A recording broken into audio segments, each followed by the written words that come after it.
Hello and welcome to the Becoming Your Highest Self podcast. I'm your host, Macy Renee, and we are going on a journey together, my friend.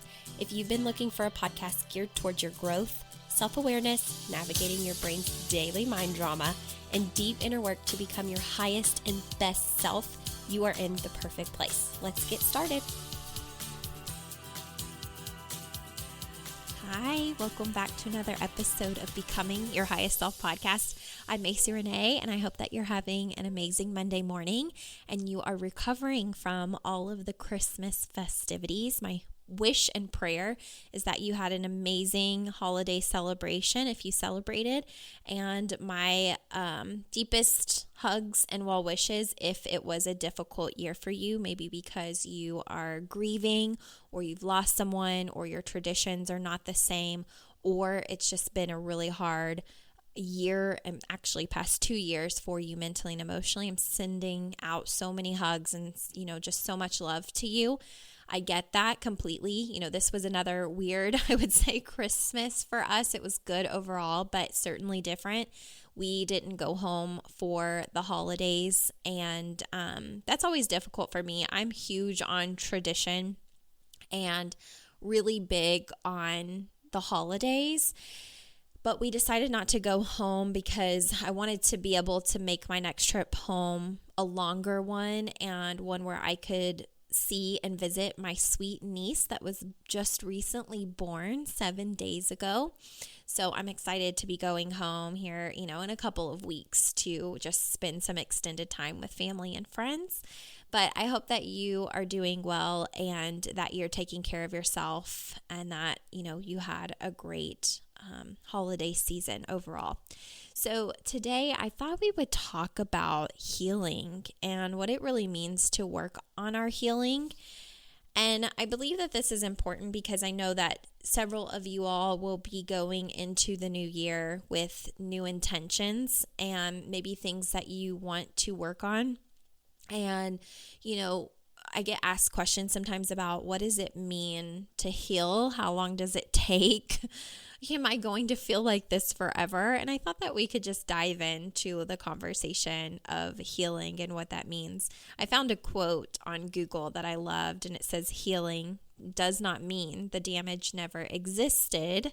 It means the damage no longer controls our lives." And I think that this is such a testament to how coaching is so very helpful.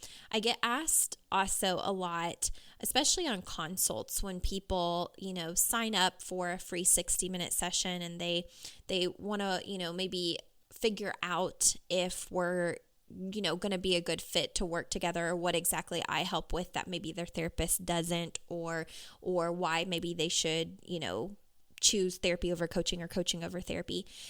And the biggest difference is, for me personally, I had 17 years of therapy myself as a patient/client, I guess you could say.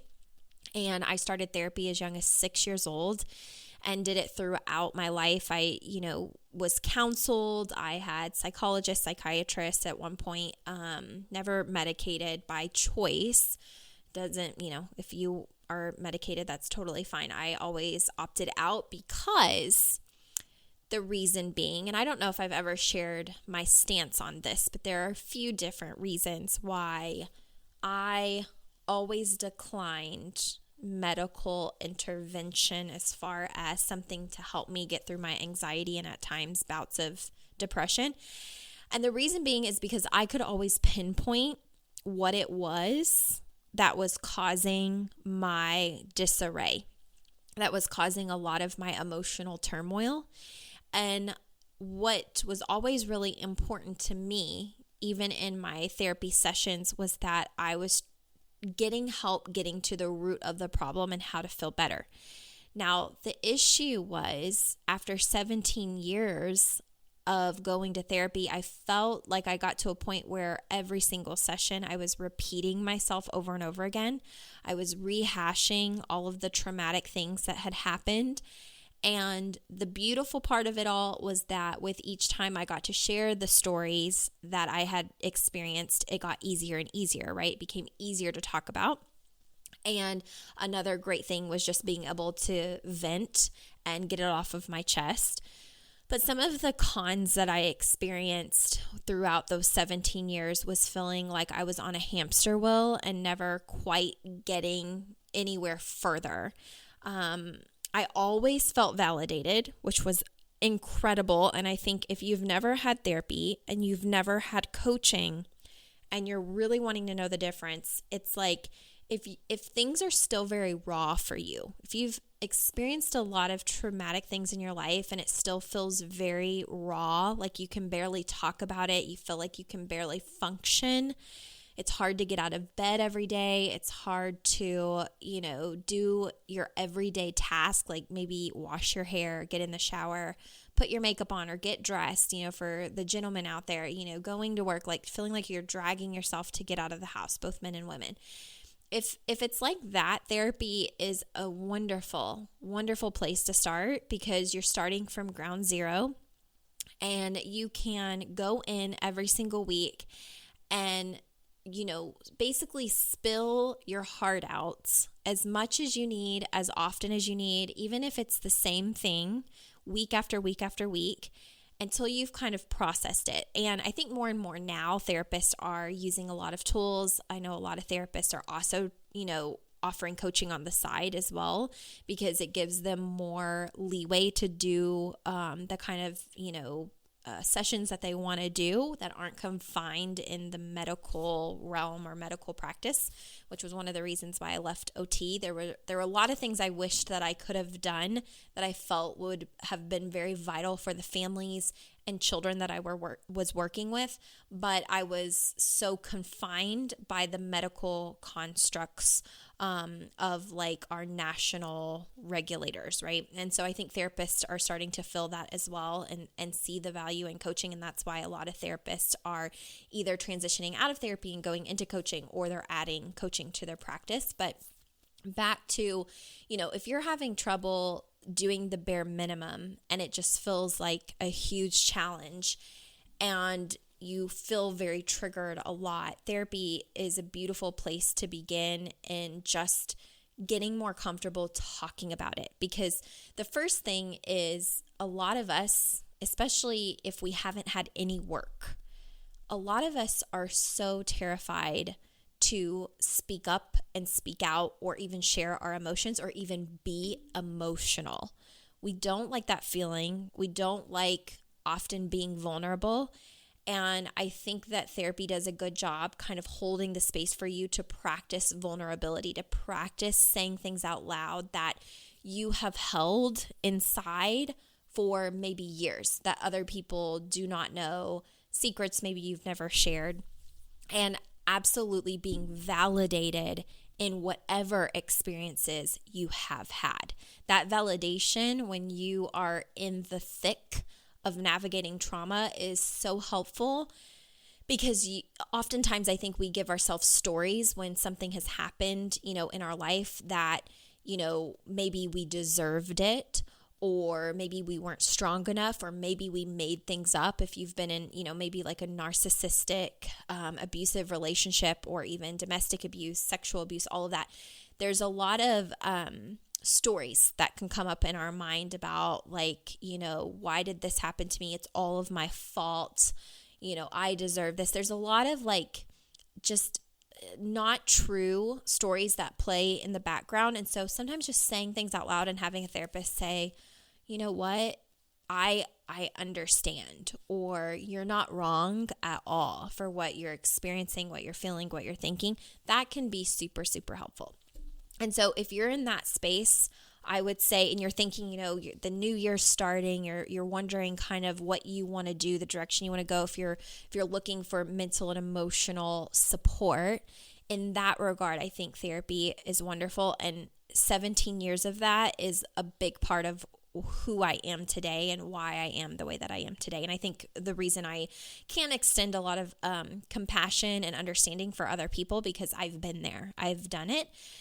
I never chose to be medicated because I could always trace my most anxious, depressive feelings back to a specific scenario and situation. I know that not everybody is able to do that, or even people that do that feel like maybe they need some additional help, and that's totally okay. For me, it was like, I want to get to the root of it and I want to heal it so that these are not cycles that are repeating. These are not triggers that keep repeating themselves. And that is where coaching changed my life completely. That is where my life really changed. That is the content that you all learn on the podcast, all because of coaching, okay? My experience with what that did for me and how that changed my life.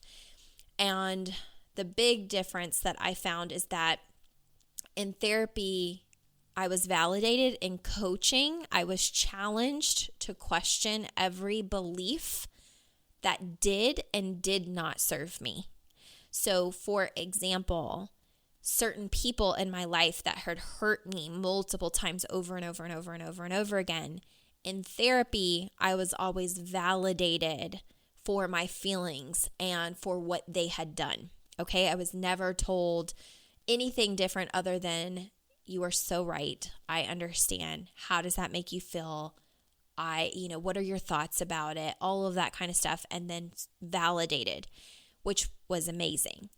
But what I learned after 17 years and right around the time that I met my coach was that I was constantly repeating myself over and over again and feeling like I'm not getting anywhere. Like I still don't have a good relationship with these people. I'm probably never going to have a good relationship with these people because they're not going to change. They don't admit what they've done wrong. They, don't admit any mistakes that they've made, any hurts that they've done. They feel like they're perfect. And if they're not going to change, then my life is going to look exactly the same. That is where coaching challenged me up, down, left, right, in circles, all of the things. And without seeing all of that from a different light, from a different set of eyes, from a different set of ears, I probably would be in the same place that I was those 17 years that I was using therapy as my mental and emotional kind of help, right? So healing is something that is not linear. It's up and down. And also, you can be in therapy and have a coach. You can have a coach and decide to go to therapy.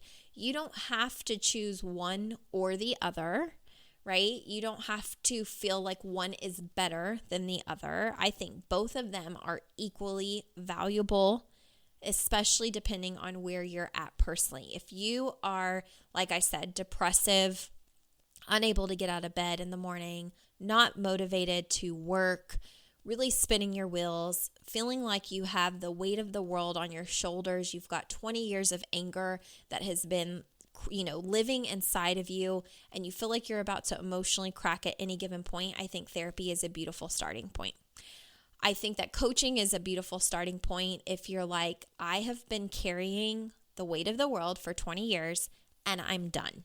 I'm literally done. I think people are ready for coaching when they're seriously done with all of the same old, I can't do another year of this.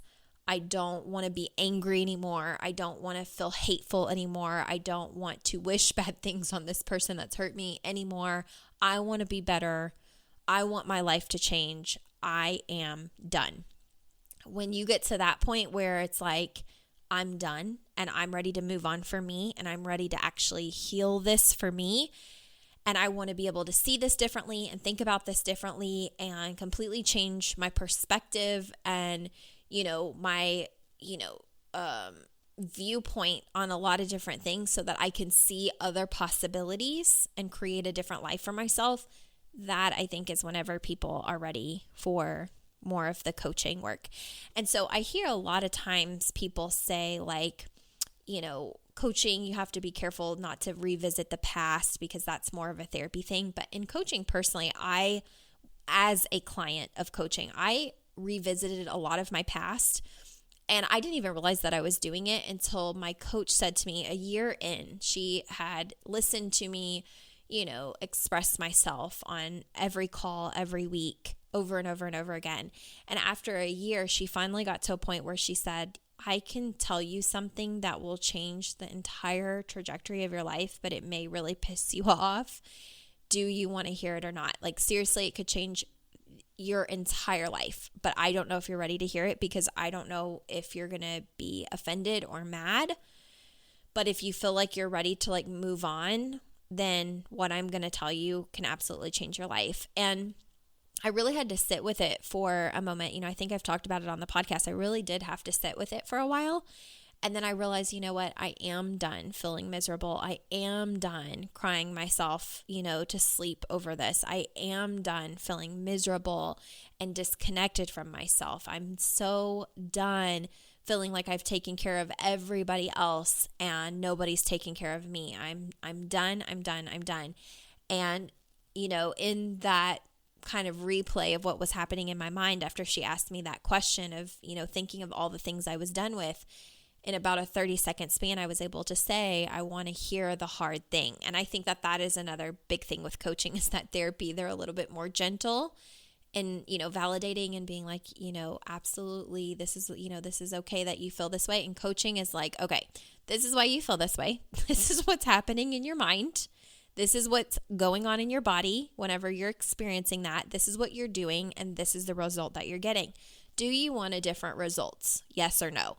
And a lot of times we do, right? But that means that we have to almost experience a death of the old self to heal that piece of us that's been holding on to this story forever. Because if you think about it, let's just use an example of, I'll do maybe two. The first one being a personal relationship. If my entire life they've been the villain, and they've been the reason that I am the way that I am, and all of my, I would say not so great qualities are due to the way that I was treated, or the things that they said, or the damage that caused. If that has been my story my entire life, I really do have to think about, do I want this coach to point out to me how I'm perpetuating this story to serve me? And do I actually want it to change? Because if I do want it to change, I have to cut off the piece of myself that has been using that story as fuel to stay exactly who I am. Make sense? Because that person that maybe has hurt me throughout my life or different points of my life has been, the quote villain, or however you want to refer to them. If I change, if I decide to take responsibility for my life, that means I can no longer point the finger at them being the villain. Sometimes that is so hard for people to break off. You think of your ex-husband as the villain, you think of your ex-wife as the villain, your boss is the villain, your coworker is the villain, whatever situation, the stepmom is the villain, whatever it is. And that story serves you in being exactly who you are and not having to change much of anything. You don't have to do any work if you believe in those stories. You don't have to heal anything if you continue to believe those stories. So in therapy, they validate, yes, the stepmom, she's awful. Or yes, your ex-husband shouldn't have done that. He's terrible. You're totally validated in feeling that way. Absolutely, I understand that you're pissed. Absolutely. That feels very helpful whenever we're telling ourselves story about like, I'm feeling crazy. Like, did that really happen? Did I deserve that? When you're in that stage of your healing journey, that therapy can be so helpful in just knowing you're not crazy. But when you're done with those stories and you're like, okay, now I'm ready to move forward, I don't want to spend any more energy on this. I want my life to be good, even if they stay the same a-hole that they've been, right? I want my life to be good. Then you have coaches that are challenging your thoughts. And sometimes even for my clients, it's hard for them to break that thought process that they've always had, right? The stories that have always served them. And I tell them all the time, healing is not a linear thing. You're going to go through ups and downs. You have to face we call it in the healing kind of healing arts, more so of like, you have to face your shadow self, and your shadow self is the pieces of you that are, carrying around old wounds and a lot of old, just kind of baggage, I guess you could say. And once you face those pieces of yourself, you get to decide if you really want to heal and move through it and what that looks like. And oftentimes what that looks like is leaning into a lot of negative emotion and facing things that maybe you've never faced, and maybe sometimes even having conversations you've never wanted to have before, or speaking up about something that you've held in your entire life. So healing work is not for the faint of heart. And I commend anybody that is putting themselves through therapy or putting themselves through coaching, because you all are doing the work of a lifetime. You're healing generational wounds. You're breaking generational curses, right, that have lived on. Because without self-awareness, a lot of times we repeat patterns that have been passed down to us, whether they're great or they're toxic. We don't always recognize that they're toxic until, again, we have a new pair of eyes, a new set of ears, and a willingness to even see things in a different light, which a lot of us are not always willing to do either, because we love how our stories serve us. So when you are committing to healing yourself, you need to pat yourself on the back, even pat yourself on the back for if you're a regular listener of this podcast, because we don't talk about all the easy things on here. You know, this podcast isn't always roses and butterflies and dandelions and happy things. It's a podcast geared towards really bringing a lot of self-awareness out within you, and then you deciding what you're going to do with it. Some people might listen and be like, meh, and never listen to another episode again. Some of you are like, you message me and you're like, this is really changing my life. This is helping me see so much and recognize so many old patterns and current patterns that I have, and I'm working on changing them. And then I have, several of you too that are clients of mine where you're really digging in and you're like, please coach me on this. I don't want to have this forever. And then I also have clients that are also in therapy. They're doing double time the work, if they're financially able.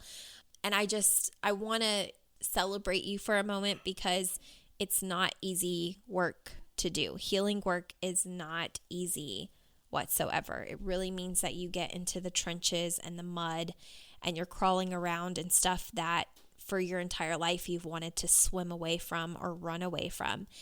And when you're healing, you're not running away from the emotions anymore. You're facing them head on and really looking at them and understanding them and seeing yourself in a completely different light. And I don't know that the work is ever really done, because just when you heal one thing, another trigger comes along and you realize you've got another layer under there, and maybe another layer under there, and another layer under there. And it can feel daunting at times, but I think that that's why when you have support, like a therapist, like a coach, you get to bite it off in little tiny chunks that feel manageable, rather than feeling like you have to do it all on your own. So I would say, find your support, find that person that you resonate with. If you've tried therapy in the past and it didn't work, just like coaches, everybody has their person. Everybody has a person that they feel comfortable with, that they trust. And so maybe you got a few, therapists or psychiatrists or psychologists that didn't fit. That doesn't mean that therapy doesn't work. It means that maybe you haven't found the right person. Same thing if you've worked with other coaches in the past and you didn't have a great experience. Not every coach coaches the same. Not every coach knows how to hold the space the same. Not every coach works on exactly the same thing. So find the person that you resonate with and that you feel comfortable with, that person that you are like, I feel super safe with them and trust that they can be the one to guide me through. And when you find them, your experience can be very different, whether that is coaching or therapy. And it's a very important part of the healing journey. I know at different points in my journey, I've worked with some different people. I usually always end up with the same 3 to 4. I've tried to venture out a few times and then realize that doesn't really work for me. I found the people that I feel very, very comfortable with and that challenge me and push me, and that's who I feel comfortable sticking with. But every single person is different. So find and explore and do what you need to do until you find your person. And I would say just continue to do the healing work. You're healing for yourself. You're healing for your children and your children's children and your children's children's children.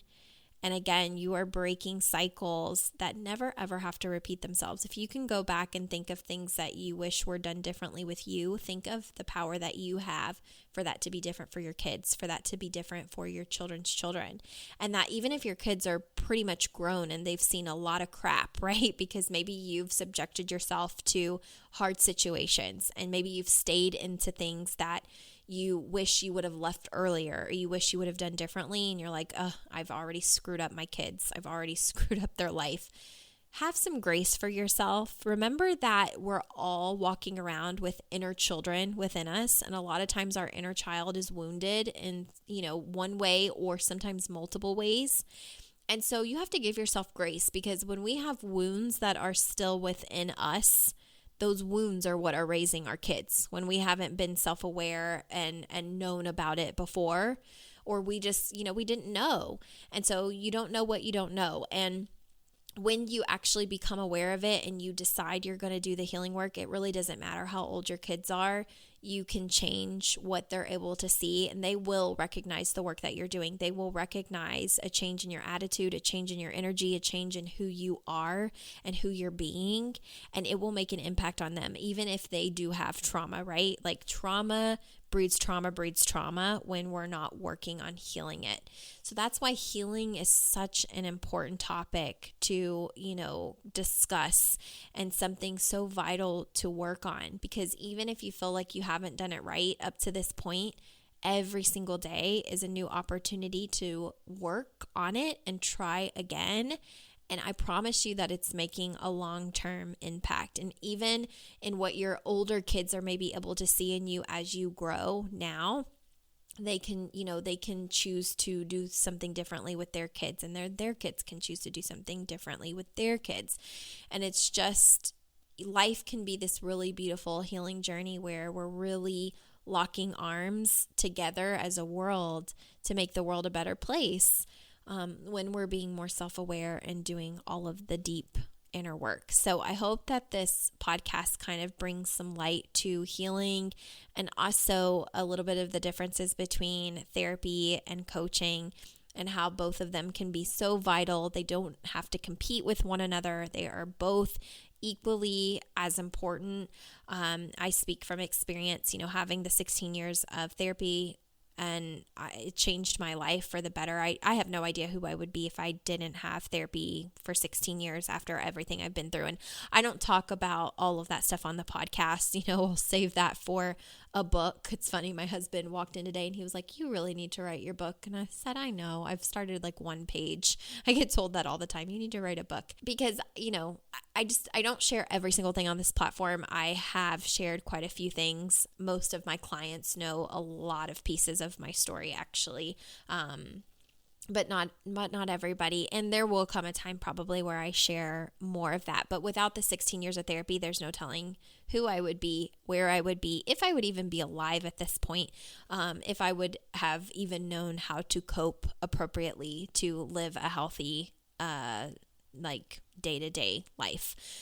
So with that, I would say go find whatever help it is that you need to be strong and to really take care of yourself, and know that I am rooting for you in all the ways.